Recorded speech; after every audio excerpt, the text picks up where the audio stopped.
Selon Interpol, l'agence internationale de police criminelle, le terrorisme a été multiplié par 50 au cours de la dernière décennie, en particulier en Europe, en Amérique du Nord et dans certaines parties de l'Asie-Pacifique. L'Afrique, plus principalement la région du Sahel, est devenue le nouvel épicentre du terrorisme mondial. Selon le dernier rapport de l'indice 2023 du terrorisme mondial, le nombre de victimes d'attaques terroristes dans la région du Sahel a augmenté de plus de 2000% au cours des 15 dernières années.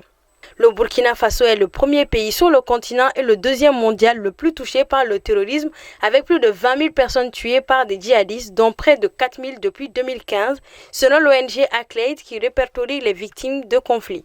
Global Terrorism Index, de son côté, a souligné qu'en 2024, le Mali est le quatrième pays le plus touché par le terrorisme.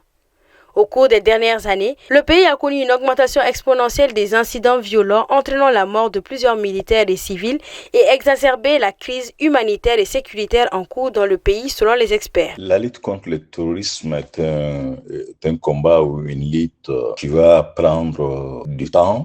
Son avenir va dépendre de l'offre politique des États car l'action militaire est avant tout soutenue par l'action politique. On peut se permettre de dire que la lutte contre le terrorisme a un avenir collectif. Face aux énormes dégâts engendrés par le terrorisme, tous les pays du monde essayent de se prémunir. Pour les plus touchés, il s'agit d'enrayer l'escalade des violences djihadistes.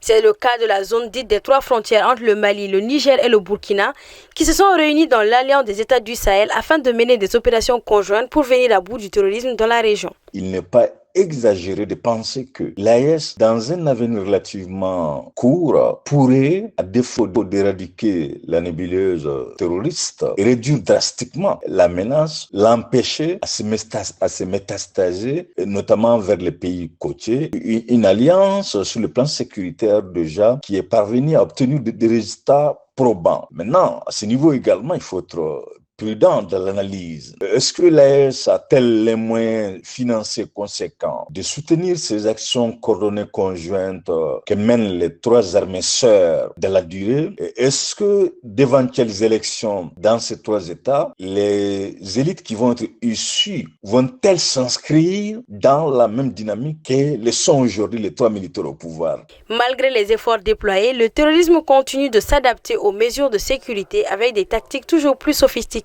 et des technologies avancées. La Journée mondiale de lutte contre le terrorisme représente une occasion cruciale pour renforcer les efforts internationaux visant à prévenir et à contrer ce fléau mondial.